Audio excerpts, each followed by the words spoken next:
Welcome to the Show Me KC Schools podcast. I'm Nina, the Director of Programs and Events for Show Me KC Schools. Thank you so much for joining us today. I know on some of our previous podcast episodes, we've talked a lot about what the education landscape looks like in Kansas City and talked about all those different options we have, from Kansas City public schools to public charter schools to private schools. But we don't often talk about the history and how we got to the landscape that we currently have. So today we're going to spend a little bit of time talking about the education history of our current landscape and dig into that. And so for this conversation, we have Spark from the Parent Power Lab joining us to really unpack some of the history of our landscape. Hi, Spark. Hi, how are you, Nina? I'm good. Thanks for joining us today. Thanks for having me. I'm excited to be here. Yes, it's a wonderful day, and so I appreciate you spending some time with us instead of soaking up the sun today. No problem. The sun is welcome, though. It is. I'm enjoying the warm weather. Okay, so Spark, why don't we start off with you telling us a little bit about yourself and the work that you do? Yes. So as you said, I'm Spark Bookhart. I convene the Parent Power Lab. The Parent Power Lab exists to amplify the collective agency, the collective power of parents that have children in public schools. Mm-hmm. And we our focus is we do that by using a classic community organizing framework. Mm-hmm. And what we want to do is research, author, and advance transformative policy for schools and school systems, school communities and school systems. And we do that through a network of parent trainings that we conduct. Mm-hmm. And then, like I said, classic community organizing. So that's what I do. How I came to this work is, by being a parent, and I have 4 children. The eldest of my children is 29. The youngest is 6. So I've been in this public education landscape for a long time. Right. And there was a 16-year gap between my eldest child and then I have 3. I have actually a 13-year-old. They have birthdays every year, so it gets me screwed. I have a 13-year-old, a 9-year-old, and a 7-year-old. Mm-hmm. So basically 13, 10, and 7. She'll be turning 10. And between the 29 and the 13-year-old, there was a gap. Right. And we had challenges. My wife and I, we had challenges with her education, my eldest daughter's education, and we kind of just left the public education realm as parents, that were, active and engaged in education issues. And then we start having more children. It's like, we got to get back in it again. Yeah, those children start going to school. And what we noticed is that the same challenges, the same problems that we were dealing with, 10, 12 years prior were still there. Mm-hmm. And not only were they still there, they were exacerbated. Mm-hmm. So this time, we made a concerted and committed effort to try to make sure that the legacy that we leave is a legacy of parents being organized and parents actually pushing into public education in a significant and meaningful way. Mm-hmm. Because you really can't have a world-class public education system, or any education system for that matter, without highly engaged parents in that process. Yeah. I mean, you just can't. No. The two don't exist. No. Well, you are really known for discussing the history of the education landscape in Kansas City. Right. It's interesting because I've had different conversations in the community, and I'm like, I would love for somebody to come on the podcast and really talk about, how we got here, why this landscape looks the way it does. Every single person, Spark, got to be Spark. You got to talk to Spark. So tell me why you really focus on sharing that understanding and helping folks understand the history. Yeah, learning, it's an organizing principle that we say, and we say that learning happens in public. Right. And a lot of times people think it's just reverse. People think you go somewhere into a bunker, into a corner, read a book and know something. Mm-hmm. For me, I just started, as an organizer, I just started asking questions. I started asking questions, but I didn't ask questions in the common places. I was talking to parents when I started this work. I don't even want to say how long ago I started this, this dig into the history of education in Kansas City. But when I did that, I was talking to elders, and I was getting lived experiences because I really didn't know. I didn't grow up here. I didn't go to school here. I spent all of pretty much my adult professional career here, but I knew that it was something that I was missing. Right. And the only way that I could get at that was by asking questions. Right. And I mean, there was really no real book on it, no definitive book, nothing you can go. I just had to really have communication and talk to people. And the stories that I heard were fascinating. They blew me away. Like, we have a fascinating educational history here. We do. And it's unfortunate that it's largely unknown, although that's changing, I will say. But it was unfortunate to me that it was largely unknown. And what was inserted in place of that was just common narratives that show up, and people just take those common narratives as truth. And repeat them like they become, and that doesn't make them true. Right. So I was hearing firsthand experience of what really was happening, what really was going on, and origin stories of a lot of challenges that we had. And it was good news to me, you know what I mean? And because of that good news, I had spent all that time doing these, they basically was oral interviews. That's what started it out for me, just asking questions. And boy, the history was too fascinating. So then I put together a presentation to kind of in a public way, regurgitate what I was learning so I can get challenged feedback. People say, yeah. People say, oh yeah, no, it happened like this. It's just been this process of publicly learning all of this stuff. And I think it's a gift that the community gave to me. So in turn, I give it away everywhere that I go. And I think that's how I've been hooked with this, this tag of the person that's on education history in Kansas City. I love that. I really want to highlight the oral storytelling because to your point earlier, we really focus on this idea of what it means to be intellectual and to research and things like that, and we really negate that oral storytelling. Right. But that's deeply rooted in a lot of our culture. I know in my culture that's deeply rooted, and it's something we often overlook, or some folks discount it as not entirely credible or things like that. But we're talking about people that have firsthand experience, who were there, who walked through this. These things. And so I love that. So let's go ahead and get started. So where do you normally begin when we start talking about the history?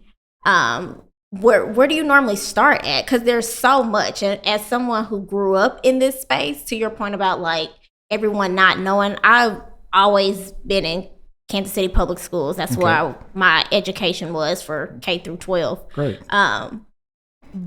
But there's a lot of things that I don't know, my peers don't know, because we were kind of in it. I was in school in the 90s and 2000s, and there was a lot prior to that, obviously, but that was a pivotal time also of things that we don't always know about. So where do you typically begin when we're talking about the history? So as an African American, I center Black history and what we do, and it's important for me to center the fact that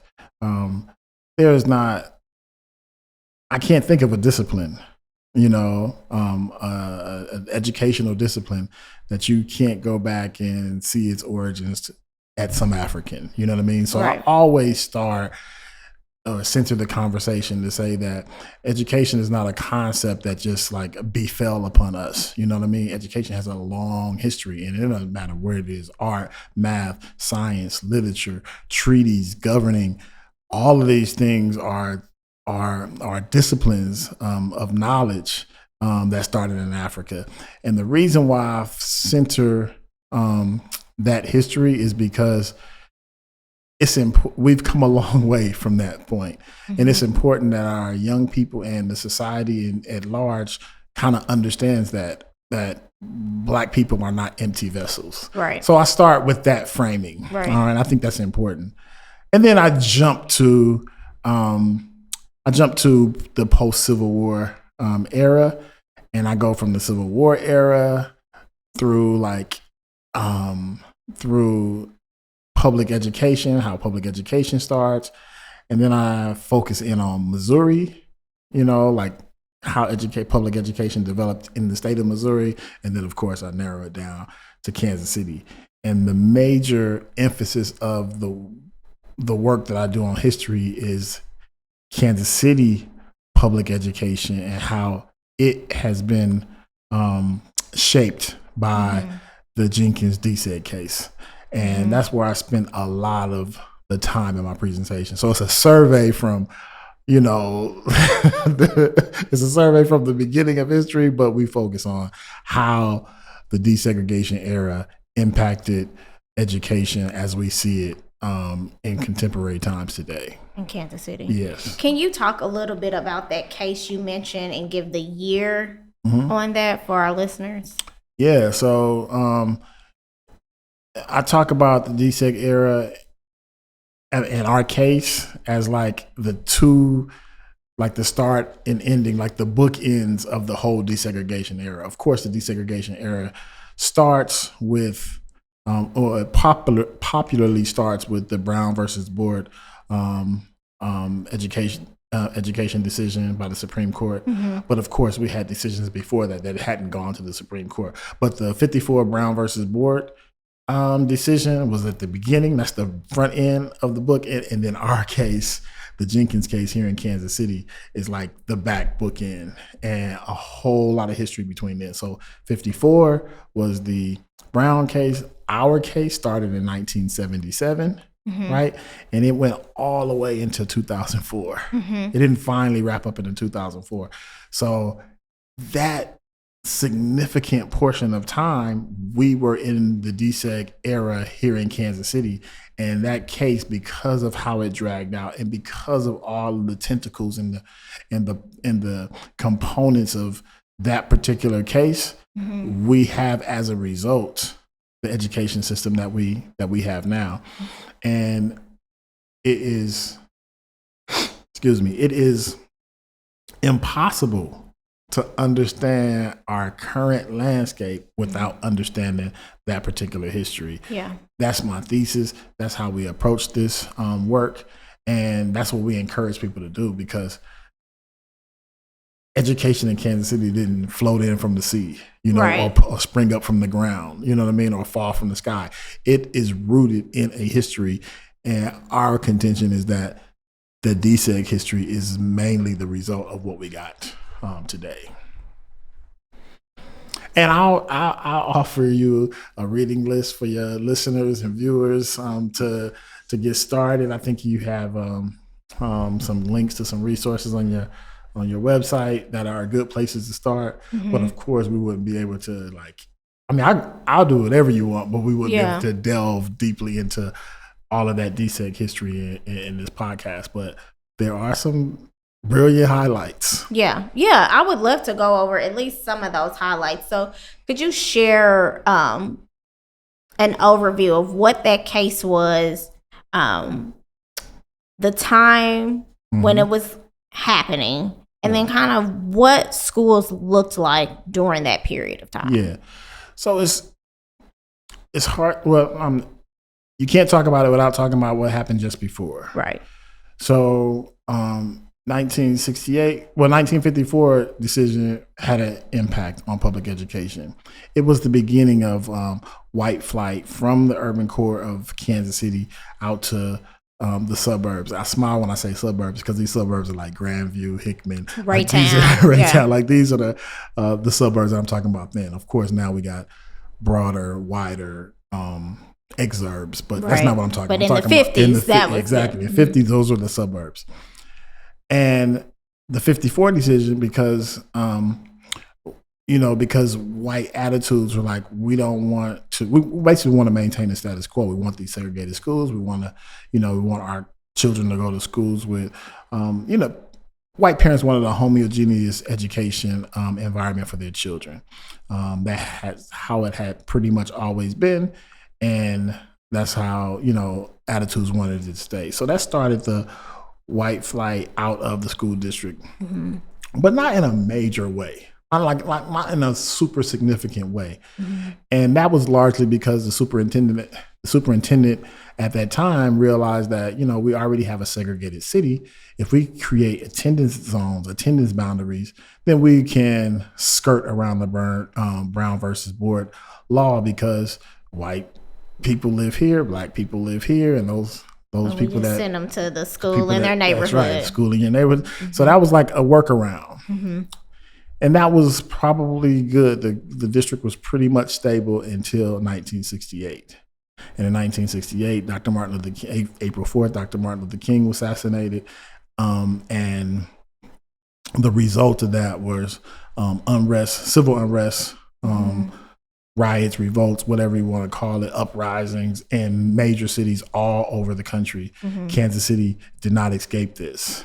And this 1968 uprising, it hastened white flight from white flight from the urban core, and it put it in an overdrive. Like I show a picture of a random yearbook out of Paseo High a couple of years before 68 and a couple of years after 68, and it's like one all white and one all black, because that's how fast the white flight was. Well, because of how schools are funded, when students left, they also took the tax dollars that supported the school district with them, because it took those tax dollars to those other school districts, Hickman Center, Raytown, like you said, to those centers. So what it did is it created a situation where the school district was really too big for the students that it had, and because of that, the physical plant declined, the condition of the buildings declined, the books and the support, all of these things. The district was going through a real hard spell. So from that area of 68 to 77 was a tremendous slide as far as the school district was concerned. Well, as a remedy to this, a case was filed. A case was filed by a civil rights attorney, and basically he said this district is in violation of the Brown versus Board of Education, the Supreme Court decision. They are operating a segregated district. And he took that to federal court. And eventually what shook out was our Jenkins case. And the remedy was, amongst other things, was to attract white students back to the Kansas City School District. And in order to do that, all kinds of schemes and whatnot was deployed to try to do that, including the infusion of $2 billion into the Kansas City public school system. And that $2 billion largely was used on physical plant improvements, tearing down schools, building new schools, fully renovating old school buildings. Like a lot went into like building the school system up to where it had world-class facilities. The only challenge with that was, I know and you know that buildings do not educate children. Right. And the focus was on attracting white students back to the district rather than the education of the students that were sitting in the chair. Improving. And it was some that thought that if white students were in the district, somehow that would improve the achievement of everybody in the district because white people were there. Of course, we know now that was a foolhardy exercise. It was a total waste of treasure and money, and what it has done is has created a serious animus that still kind of lurks, but it's kind of waning, but it still kind of lurks as it relates to public education in Kansas City. It's interesting because we have signature schools. We've talked about it on this podcast, and my colleague Danielle, when she's presenting, often talks about signature schools, and will mention signature schools are essentially magnet schools. Yeah, they're a remnant from the magnet school program. From the magnet schools, and so magnet schools, if I'm correct me if I'm wrong, were one of those ploys to try to attract the white families back into the city and attract white students back into the district, correct? Absolutely correct. So the magnet schools at that time, you're right, they were designed to be specialized schools that would have educational themes that would be attractive to white students. In fact, they had a term for it. Is it desegregatively attractive? That was an official term. Wow. And that means, will white children come and will it appeal to white families? So all of these themes, these science themes and military themes and Greek and Latin themes and computer themes, and oh man, it was just open season for dreaming up attractive things that would attract white students to the district. And to be quite honest, it worked for a second.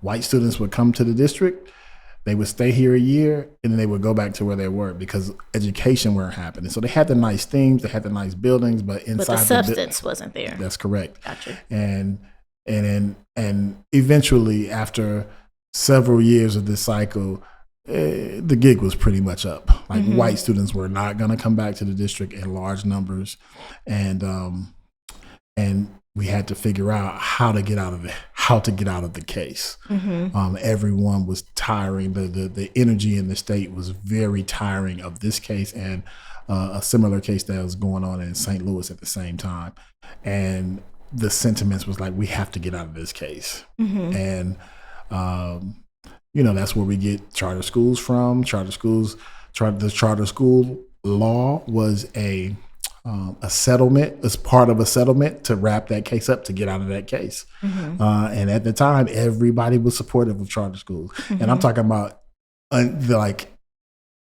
not usual bedfellows were all on board for using the charter law to get out of this case. The desegregation monitoring committee was on board with it. The school district was on board with it. The teachers union was on board with it. The Kansas City Public School was on board. Like, everybody was like, okay, yeah, this is a way to get out of the case.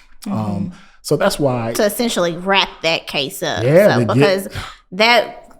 when did it start? Like 77. 77, and then we're dragging this to like late 90s, right? No, it drug on. So yeah, it was so the case is very complicated. So yeah, the Supreme Court ruled on it after the third time in like the late 90s. Okay. But you still had to get out. You couldn't just say, oh, it's over. You still had to get out of the case. You know what I mean? So, if you were in an accident, you know what I mean, and you were injured, there's a settlement between the person that injured you. And so that settlement can take time. Because this was such a massive case, the settlement happened, even though it was ruled upon in the late 90s, it took until 2004. It took almost 10 years to deploy the settlement. Right. And a part of that settlement was our charter school law, which is why I never engage in charter versus district, kind of debates, because it's a foolish debate, because I know the history. Right. And because I know the history, I don't fall into the debate. That's one of those common narratives I was talking about earlier. We're going to take a pause here. When we come back, I kind of want to talk about where we pick up once that charter conversation starts to happen, and then what we kind of see from there until what we see today. Absolutely. Looking forward to it. All right.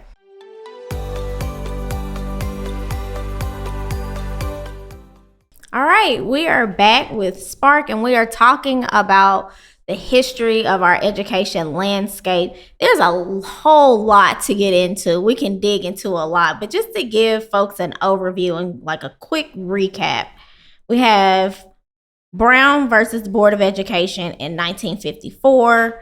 we have this Jenkins case in 1977, and it's like it's filed in 77. And that wrapped up when? In 2004. Okay.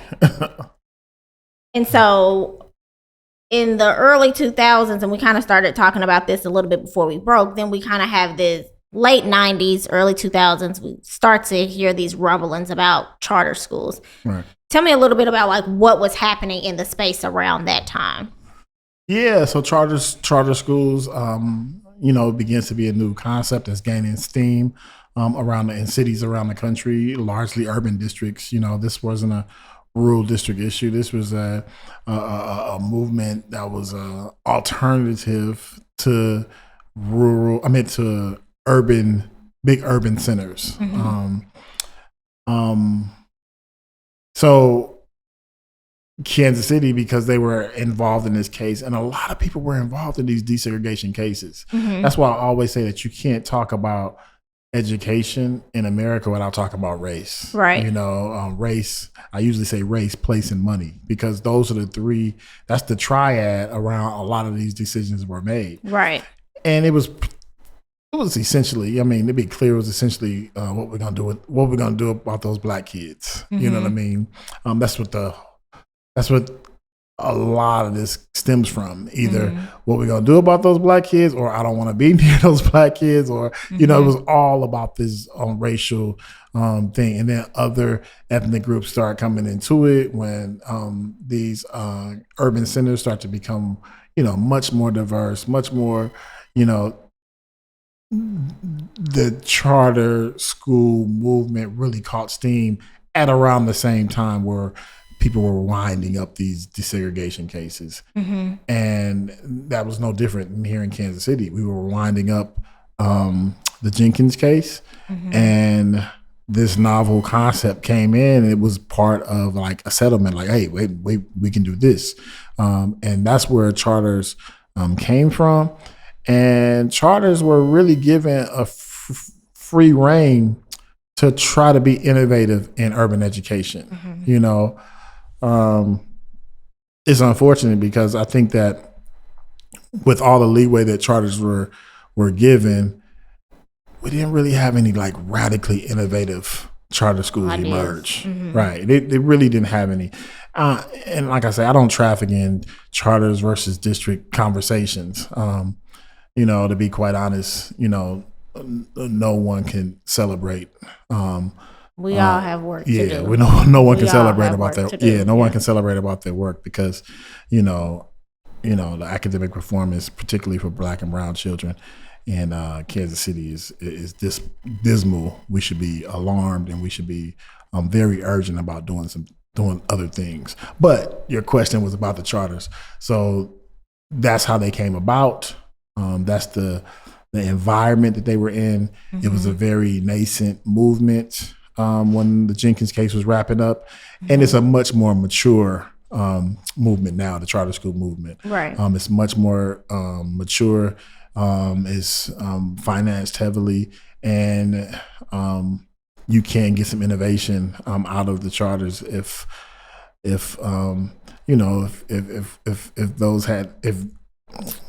the powers that be had the courage to be, radically innovative. Yeah. So you kind of have, they're trying to figure out how to wrap up this settlement part of the Jenkins case, and this new ideas floating around the country with charters. And so that kind of comes up as this solution to kind of, we can create these charter schools that are separate from the district, and maybe that'll bring us some solution. We don't know. We're just trying to try something. It's really interesting to think about the Jenkins case happening from 77. It's filed in 77, but the settlement part is not fully wrapped up until 2004. Yeah. And so in my mind, I'm thinking this was happening while my mother and myself were in school. Yes. So it kind of helps to like inform. Again, I lived here all of my life. I went to school here, but you don't really know these things are happening in the background, which at least I didn't, right? I come from a single parent, working class household. We're just trying to survive day to day. We're not really invested into, and cemented into these conversations about what's going on. So I'm thinking about, where we ended up and the schools that I've gone to, my family has gone to. And so I think about my mother, whose neighborhood high school should have been Central, but she went to Van Horn. Right. And you have this, DSEG stuff happening when she's in school. And to think that was also happening when I was in school in the 90s, in the 2000s, it's like we were still dealing with DSEG during that time. Yes, that's what makes this history so fascinating, because it's not too many places you can turn, well, especially when I started this. It wasn't too many places I can turn and ask somebody a question and get a story that was rooted in DSEG, whether they knew that they were going through it or not. Or whether they knew the implications of what was happening with their educational trajectory or not. Me actually studying this, I had that lens. So every conversation that I had was like fascinating, because people actually lived through this. This is people's lived experiences. Yeah. So I wasn't looking at it as some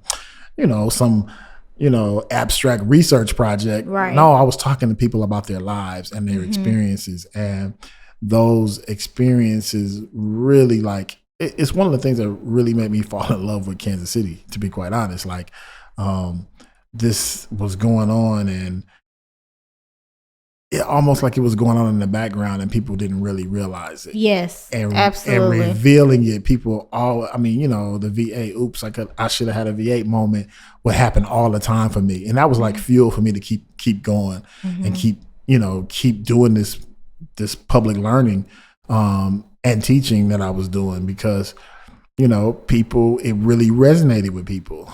Just like with you, your mom was going to school in this era, you went to school in this era. It just goes to show how long and how expansive this history is.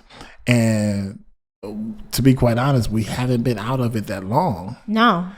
And so a lot of decisions that we make now, we don't really understand that we made those decisions, that we make decisions now that's informed by that era, even though that's an era that's gone by. It's interesting because I often think about, we at Show Me KC Schools occasionally participate and host school tours. And I absolutely love doing that. I always think about the student makeup. And I'm looking at the students that are in certain buildings, in certain neighborhoods and things like that. And all of this informs that still today, right? We had this whole movement to try to desegregate schools and figure out, how we can get white students back into the building, and how do we, merge them with the Black students that we have here. All of this is happening. But our schools, if we really sit back and look at it, are still very segregated. Right. We have, for the Kansas City Public School District, the majority of their students are Black students. But when we look at like where other white students or other minority students are, they're in certain pockets of the city. That's why we can't look at education like it's a isolated issue hanging out here, in the ether all by itself. Right. No, it's connected to everything else. Education is connected to everything else. So since it's connected to everything else, our societal challenges, our societal issues are going to show up in education. Our residential patterns are going to show up in education. Yes. Our attitudes about one another are going to show up in education. And I just dispel with the myth that schools have to have this hyper diversity in order for students to exceed. Like, I don't believe that. I think that parents should have the ability and freedom to send their children to school wherever they deem is comfortable. Yeah. I think it's incumbent upon the educational institution to educate and have high standards for the students that show up in the door. Right. Period. And any child can learn any child can be a high flying scholar. It's just that does the adults in the building have those high expectations for those children? Sadly, I don't think that is a part of our collective understanding of how education works in Kansas City. It's interesting because I think sometimes individual families and parents, we have these perceived ideas about what is good, what is best for my student, and things like that. I recall, it's reminded me of a situation where I was conducting a school tour, and a Black mom leaned over to me and said, "I thought this was a white school." And I said, "Really? Why did you think that?" And she said, "Well, I had heard, I would recommended this school, and I heard that, the students perform so well. I just assumed it was a white school, that it was predominantly white students in this space." And so we're talking about a tour that happened maybe a year and a half ago. But this idea that if we have predominantly black students in this space, then inherently this school just is not performing well, or it's not doing good. And that's just not true, right? If the adults show up and if we do what we're supposed to do, all students can be successful no matter where they are. Absolutely. But to your point earlier about, all of these things impacting education, the way our system is set up, I want to, ring the bell again on housing. Like, we can't talk about where we are and the way our schools look without talking about housing, without going back to redlining and how that has impacted our schools and still impacts them today. Oh, absolutely. I think it's important. Remember, I said that you can't talk about education without talking about three things: race, place, and money. We talked about race. Now you're bringing in place, housing, affordable housing, all of this matters, place matters. And I truly think that civic leaders in this city really want to create a world-class city. I believe that, the mayor, the council, the county legislature, the school board, the chamber of commerce types, I think that this community really wants Kansas City to be a world-class city. The only thing that I like to push back on is, we cannot be a world-class city without a world-class public education system. Right. So we have to lean in a significant way and really get serious about making sure that all children not only do well, but thrive in our public education system. Absolutely. And I want to add a point there that we're talking also specifically within the Kansas City public school boundaries, because I think what happens is we get really caught up in talking about Kansas City as a region. No, I'm talking about heart of the city. The heart of the city. The place where they come to, the place where you go to the museums, the place where you go participate in sports, and the place where you go see the Chiefs, the place where you go see the Royals, the place that has the downtown that's booming, the place that has that. You can't, this is where we're trying to create a world-class city. Absolutely. I'm a regionalist, so I believe in the region, but I believe that you have to focus on the core of the city. That core has to be a thriving core, right? Because that thriving core, guess what? It helps the region as well. Absolutely. You can't have a hollowed out core and expect to have a thriving world-class city. Right. You can't do it. So yeah, you're right. I'm glad you made that distinction, because I am talking about our urban core districts, not just KCPS, not just the charters, but Grandview, Hickman, Center, Raytown. I'm talking about all of these urban core central city school districts that we have Black and brown children in that are failing in. We are failing these children. Right. Well, because also we don't want to repeat history, right? So we're talking about all these different things that happen. And one thing I do want to mention is, when we look at the Kansas City public school boundaries, and with us being, a major city, when we compare to other cities, their metro district is quite larger than ours was, right? And so, let me tell you why.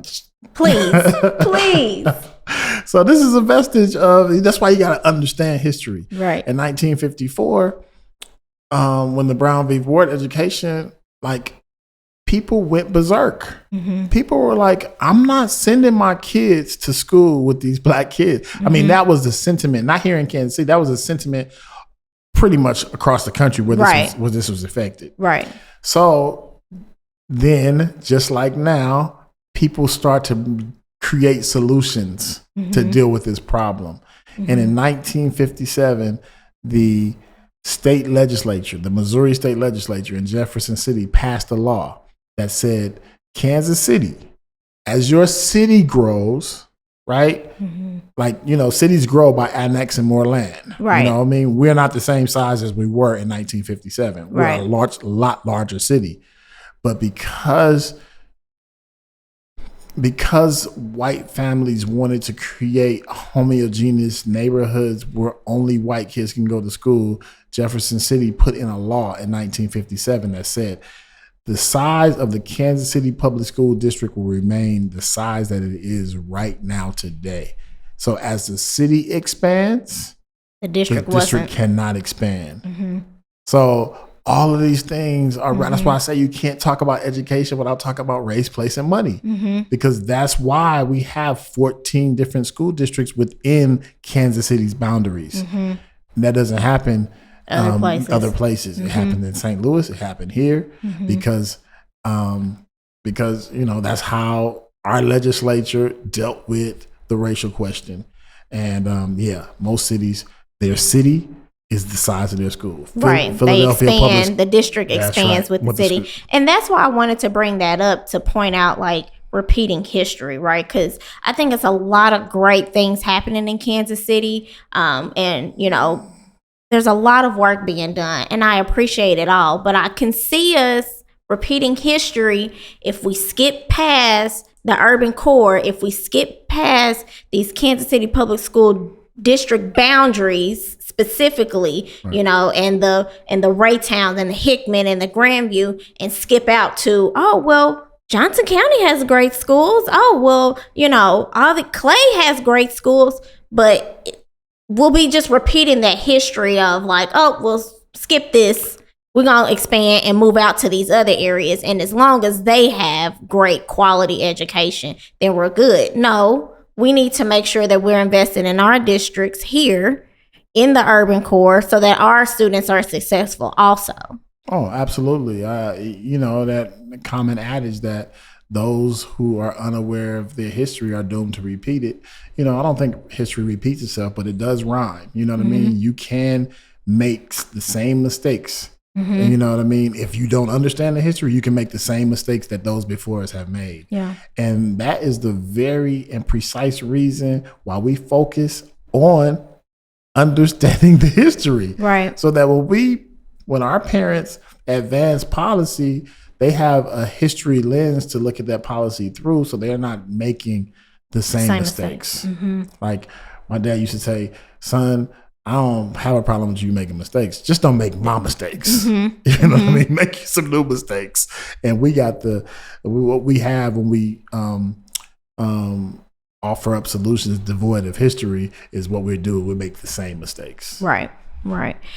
I do want to acknowledge the work that you're doing to really empower families and parents specifically to get involved on multiple levels, right? We had a conversation on a previous podcast with Danielle and myself talking about engagement, really focus on like how that looks in a school setting, and giving families the freedom to engage in the way that best suits them for their life at that time. Right. But understanding that there are different opportunities to engage, to continue to improve our system, continue to make it better for our children currently and the ones coming behind us also. Right. And I know, yourself, there's others in the space, there are educators in the space who are saying, like, you are not going to forget about our kids. Like, we are going to make progress, and we're going to be doing these things to make sure that we build a better legacy for our students than the one we received, that we leave something better behind. So I want to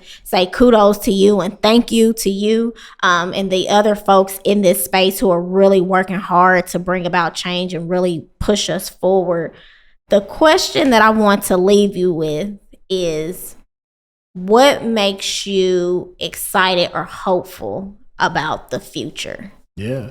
Well, first of all, I'm an optimist. I'm an eternal optimist. I think that you build the future that you want. You know what I mean? And as long as I'm engaged in building the future that I want for myself, my family, my children, all of our children, that's inspiring work for me. Mm-hmm. I often say that I don't work because I get up and do something that I love to do every single day. But our parents is what give me hope. The hopes and dreams that parents have for their children are like amazing. Yeah. And working with parents to bring those hopes and dreams into reality is what fuels everything I do. The Parent Power Lab, we started in 2019. We started with a small pilot. Then the world fell from up under us with the pandemic, and I didn't know what was going to go on. But it almost was a blessing in disguise because parents started to look at their children's education in a way that they had never done before. Yeah. They start to see inside the classroom, and parents were horrified. And it really vindicated the work that we were doing, that we had started doing. And what it was the Parent Power Lab. We knew it had to come in existence after that because there were serious changes that we need to make. Most of the times you ask a parent, are their children doing good in school? And they say, yeah, my children are doing good in school. But it wasn't until the pandemic till they realized that, children aren't really doing well in these schools. And it's no knock on the schools. It's no knock on the administration. It's no knock on the teacher. It's no knock on the parent. It's no blame. The challenge is that we are not working in concert, right, collectively to bring about a world-class education system. Right. And you cannot do it without parents in the mix, like heavily in the mix. And unfortunately, we've inherited a school system that would just be very fine if you dropped your kid off and picked them up one time and that's it. Right. You know what I mean? Don't ask no questions. Don't raise your voice. Don't do any. So I think what the Parent Power Lab is doing is injecting and surfacing the power of parents to have a significant impact on the public education system.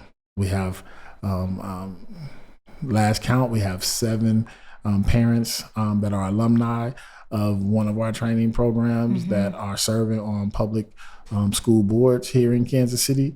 So awesome. We're going to continue to do the work that we do.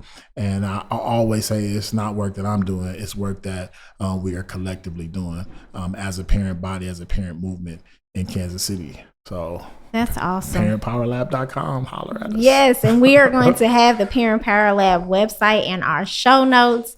Also in the show notes, we'll have some resources for those of you that want to learn a little bit more, dig a little deeper. It's really hard to cover everything that happened to get us here in an hour podcast. So we'll have some videos linked in the show notes, some books that you can read to dig deeper. We'll have contact information for Spark for those of you that want to engage with Spark or the Parent Power Lab. All of that will be in the show notes. Spark, thank you so much for joining us today. It was my pleasure. I really appreciate it. We're going to keep having this conversation. We're going to keep digging deep and empowering parents to get engaged. Well, let's do it. I appreciate you every time. All right. Thanks. Show Me KC Schools is committed to providing you with vital information that supports you while you support your child on their educational journey. Connect with us on social media at SMKCS and on YouTube at Show Me KC Schools and on all your favorite podcast platforms.